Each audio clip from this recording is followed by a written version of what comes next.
रसखान कौन थे, उन्होंने किन की रचना की, किन के भक्त थे और किस तरह की रचनाएं करते थे, ये हम जानेंगे। ये बिहार बोर्ड 10th में बहुत ही इम्पोर्टेंट रोल प्ले करता है, बहुत अच्छे क्वेश्चंस आते हैं इनमें से, ठीक है।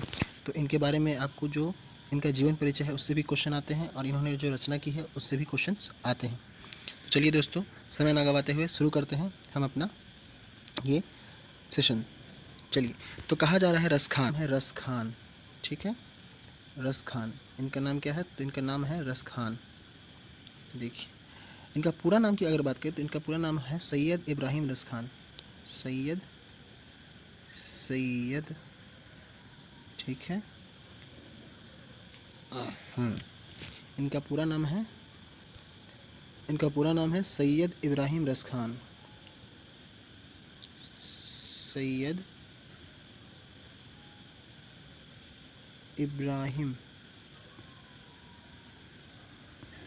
इब्राहिम रसखान इनका पूरा नाम है, ठीक है। चलिए, तो इनका जो जीवन है, इनके जीवन के संबंध में हमारे पास बहुत ज़्यादा सूचनाएं नहीं है, बहुत ज़्यादा हमारे पास इनके लिए इन्फॉर्मेशंस नहीं है, किंतु इनका एक ग्रंथ है जिसका नाम है प्रेम वाटिका, जो इन्होंने कब लिखा था, 1610 में। तो उसमें ये संकेत मिलता है, इनके बारे में ये पता चलता है कि ये दिल्ली के पठान राजवंश में उत्पन्न हुए थे। कौन से राजवंश, तो दिल्ली में जो पठान राजवंश था उस राजवंश के ये संबंधित थे।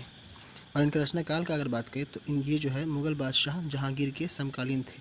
किसके, मुग़ल बादशाह जहांगीर के समकालीन। जहांगीर कौन था, तो जहांगीर मुग़ल बादशाह अकबर का बेटा था, ठीक है, और शाहजहाँ का पिता था, ठीक है। तो ये जहांगीर के समकालीन थे, ठीक है। 1605 में जहांगीर गद्दी पर बैठता है, ठीक है। ये जो जहांगीर है वो 1605 में गद्दी पर बैठता है। चलिए, जब दिल्ली पर मुग़लों का आधिपत्य हुआ और पठान वंश पराजित हुआ, ठीक है, पठान वंश जो है दिल्ली पर मुग़लों का आधिपत्य होने से पठान वंश जो है वो पराजित हो गया, और जब पराजित हो गया तो तब जो है रसखान महोदय ये जो है दिल्ली से वहाँ से चले आए, ठीक है, और आकर जो है ब्रजभूमि में आकर रहने लगे, और वहाँ ब्रजभूमि में आते ही कृष्ण भक्त बन गए, ठीक है। आप लोग भी पता होगा दोस्तों कि ब्रजभूमि भगवान कृष्ण के लिए प्रसिद्ध है, इसलिए ब्रजभूमि में आकर ये कृष्ण भक्त बन गए। आप लोग इस बात को ऐसे भी याद रख सकते हैं कि ब्रजभूमि का मतलब केवल कृष्ण भक्त हो सकता है, ठीक है। इनकी रचना से पता चलता है कि वैष्णव धर्म के बड़े गहन संस्कार इनमें थे। हाँ, इनकी जो रचनाएं थी उनसे ये बात सामने आता है, ये पता चलता है कि वैष्णव जो धर्म है उनके बहुत गहरे संस्कार इनमें समाया हुआ था, ठीक है। ये भी अनुमान लगाया जा सकता है कि पहले ये रसिक प्रेमी रहे होंगे, बाद में अलौकिक प्रेम की ओर आकृष्ट होकर भक्त हो गए। पहले ये रसिक प्रेमी थे, बाद में जो है अध्यात्म और अलौकिक प्रेम की तरफ मुड़ गए, ठीक है, और भक्त बन गए, ठीक है। एक चीज़ है 252 वैष्णव की वार्ता, ठीक है, क्या है, 252 वैष्णव की वार्ता, ठीक है। एक है 252 वैष्णव की वार्ता से यह पता चलता है कि गोस्वामी विट्ठलनाथ ने इन्हें पुष्टि मार्ग की दीक्षा दी थी। हाँ, तो इनके गुरु कौन थे, गोस्वामी विट्ठलनाथ, ठीक है। किस चीज़ की शिक्षा दिए थे, तो शिक्षा दिए थे इनको पुष्टि मार्ग। तो गोस्वामी विट्ठलनाथ ने इनको पुष्टि मार्ग की शिक्षा दी थी। और रसखान महोदय के दो ग्रंथ मिलते हैं। कौन से दो ग्रंथ, तो एक है हमारा प्रेम वाटिका और दूसरा है सुजान रसखान। दोस्तों याद रखिए, प्रेम वाटिका और सुजान रसखान। रसखान इनके नाम में ही है इसलिए आपको रसखान याद हो रहेगा, बस आपको ध्यान रखना है प्रेम वाटिका, ठीक है। और प्रेम वाटिका इससे भी याद रख सकते हैं कि ये भगवान कृष्ण के भक्त थे और भगवान कृष्ण का नाम प्रेम में सबसे ऊपर आता है, ठीक है। तो आप इनके दोनों ग्रंथों को याद रख सकते हैं, एक है प्रेम वाटिका और दूसरा है सुजान रसखान, ठीक है।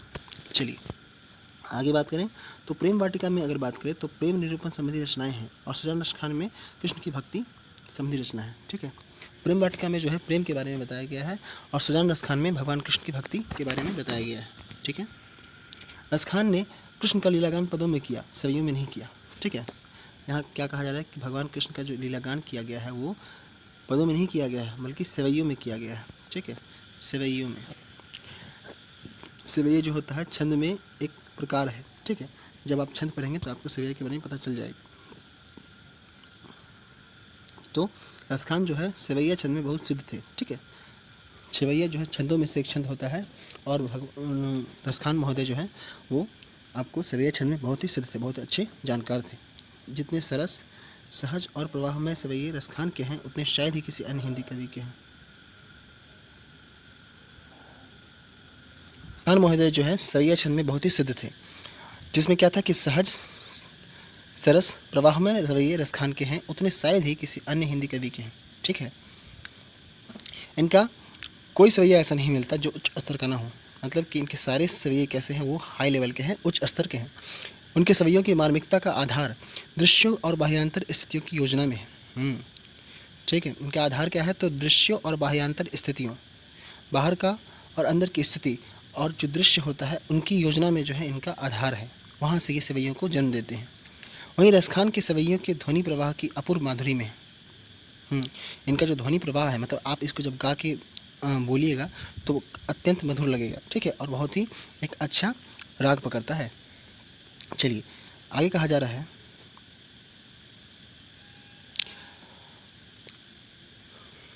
ब्रज भाषा का ऐसा सहज प्रवाह अन्यत्र दुर्लभ है, मतलब कहीं और नहीं मिलता है। ब्रज भाषा का इस तरह का प्रवाह जो है किसी और लेखक की रचनाओं में नहीं मिलता, जैसा कि रसखान में मिल जाता है। रसखान सूफियों का हृदय लेकर कृष्ण की लीला पर काव्य रचते हैं। हाँ, ये सूफी संत का हृदय लेकर, मतलब कि ये मुस्लिम थे, ठीक है, फिर भी ये कृष्ण भक्त में लगे हुए थे। उनमें उल्लास भी है, मादकता भी है, उत्कटता, तीनों का संयोग है। इनकी रचनाओं से मुग्ध होकर भारतेंदु हरिश्चंद्र भी इनके बारे में कहे थे। क्या कहे थे भाई? भारतेंदु हरिश्चंद्र बहुत ही प्रसिद्ध कवि हैं, बहुत ही प्रसिद्ध रचनाकार हैं हिंदी साहित्य के, और इन्होंने इनके बारे में कहा था कि इन मुसलमान हरिजनन पे कोटिन हिंदू वारिये। क्या कहा था इनके बारे में? इनके बारे में कहा गया था, मतलब कि अगर इस तरह के मुसलमान व्यक्ति हों, अगर इस तरह का कोई मुसलमान हो जो भगवान का भक्त हो, तो उस पर तो करोड़ों हिंदू कुर्बान है। ठीक है, ये कहा था इनके बारे में भारतेंदु हरिश्चंद्र जी ने। ठीक है, आगे बढ़ते हैं। संप्रदाय मुक्त कृष्ण भक्त कवि रसखान हिंदी के लोकप्रिय जातीय कवि हैं। ठीक है, हिंदी के काफ़ी लोकप्रिय कवि हैं, लोकप्रिय कवि हैं। यहाँ रसखान रचनावली से कुछ छंद संकलित है। यहाँ जो है हमारी पाठ्यपुस्तक में क्या लिया गया, रसखान रचनावली से कुछ छंद यहाँ लिया गया है, जिसमें दोहा है, सोरठा है और सवैया है। तीन चीज़ हैं, दोहा, सोरठा और सवैया।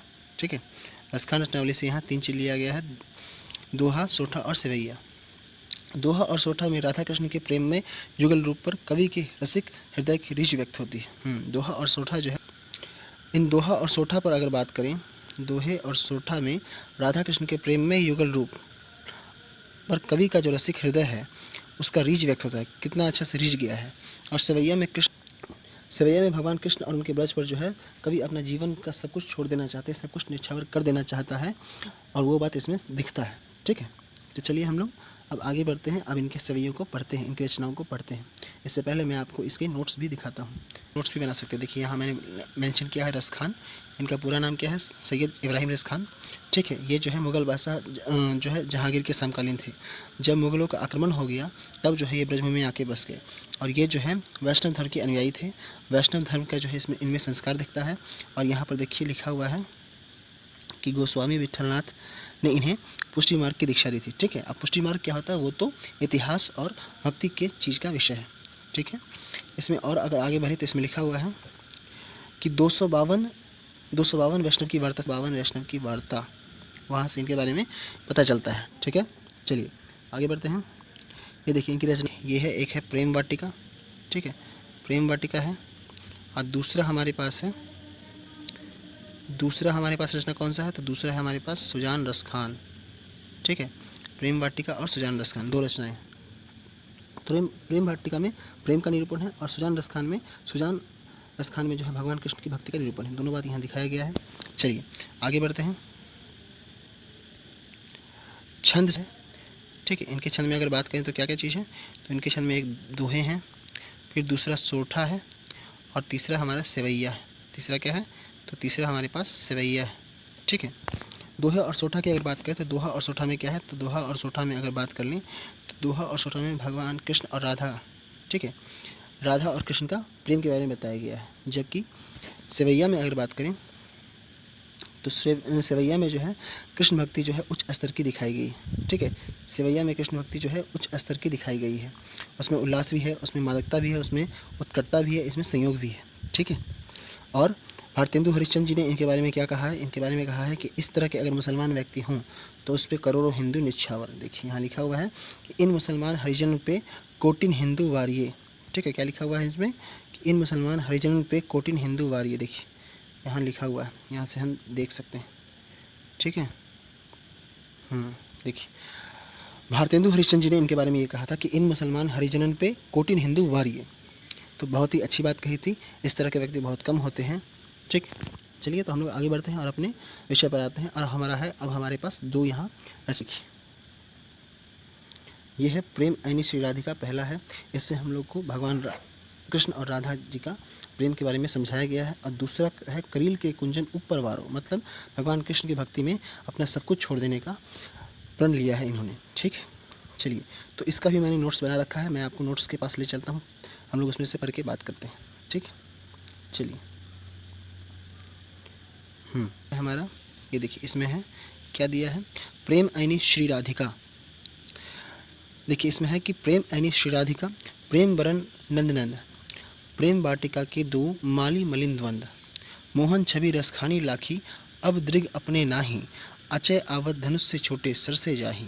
कहने का मतलब है कि कवि रसखान यहाँ कह रहे हैं कि राधिका प्रेम का खजाना है, और प्रेम जो है और श्री कृष्ण जो है वो क्या है, राधिका क्या है, तो राधिका जो है वो प्रेम का खजाना है। ठीक है, राधिका प्रेम का खजाना है और श्री कृष्ण प्रेम का रूप है। प्रेम रूपी नाग में, प्रेम रूपी इस बाग में जो है, प्रेम रूपी जो बगीचा है, जो फुलवारी है, जो उद्यान है, उसमें जो है दोनों जो है माली मलिन की तरह है। ठीक है, एक बार श्री कृष्ण का रूप कोई देख ले अगर, तो उसके बाद दूसरा रूप देखने का मन ही नहीं करता। ठीक है, अर्थात आंखें इन्हीं दोनों को देखती रहती हैं। एक बार जो व्यक्ति भगवान कृष्ण और राधा को देख लेता है, उनका मन कहीं और नहीं लगता। इस खान ने जब से कृष्ण की छवि को देखा है, उसका नयन, मतलब उनका जो नयन है, उनकी जो आँखें हैं, रसखान की आँखें, वो जो है उनकी अपनी रही ही नहीं। ठीक है, उनकी आँखें अपनी ही नहीं हैं। अब क्षण भर के लिए आते हैं और जैसे, ठीक है, धनुष से बाण छूटता है उसी प्रकार आते जाते रहते हैं। उनकी आंखें जो हैं इसी तरह से हैं, उनकी आंखें अपनी रही नहीं। ठीक है, तो इसमें ये बात कहते हैं। और आगे चले अगर, तो इसमें इस तरह से दोस्तों आप लोग देख लीजिए, इस तरह से लिखा जाता है एग्ज़ाम में। उसके बाद है मोह मन मानिक ले गयो चित्त चौर नंद नंद, अब बेमन में का करूँ परी फेर के फंद, प्रीतम नंद किशोर जा दिन तय नैनन लग्यो, मन पावन चित्चोर पलक उठ नहीं।